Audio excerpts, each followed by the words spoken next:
আসসালামু আলাইকুম। আমি যেই ক্ষেতটার মধ্যে দাঁড়িয়ে আছি, আমাদের এই প্রদর্শনী প্লট প্লাস হচ্ছে আমরা এখান থেকে কিভাবে ইনকাম করি সেই জিনিসটা আজকে বলবো। আমার পাশে দেখতে পাচ্ছেন আমরা ইন্টারক্রপিং করেছি।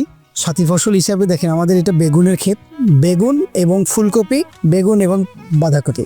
তার মানে আমরা একসাথে দুইটা কাজ করতেছি, বেগুনও করছি প্লাস হচ্ছে ফুলকপি বাঁধাকপি করছি।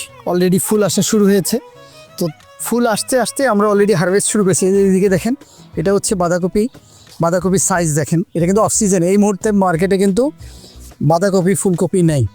এখন যদি আমি এটা বাজারে বিক্রি করি মোটামুটি একটা ভালো দাম পাবো। এই যে অফ সিজনের যে জায়গাগুলো সেগুলো কিন্তু আমরা ব্যবহার করতে পারি। তবে আমরা এই জায়গাতে কিছু কিছু খরচ কমিয়েছি। কিভাবে আমি একটু যদি দেখাই, এই যে দেখতে পাচ্ছেন আমরা এখানে ড্রিপ ইরিগেশন ব্যবহার করছি।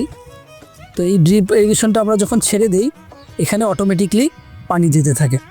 তার মানে আমার পানির খরচ আমি কমিয়েছি, প্লাস হচ্ছে মালচিং ব্যবহার করেছি। মালচিং ব্যবহার করার কারণে যেটা হয়েছে, যেখানে ঘাস কম হয়েছে আমার লেবার খরচ কমে গেছে।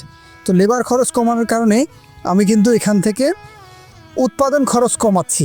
যত উৎপাদন খরচ কমাবো আমি কিন্তু এখান থেকে লাভবান হতে পারবো।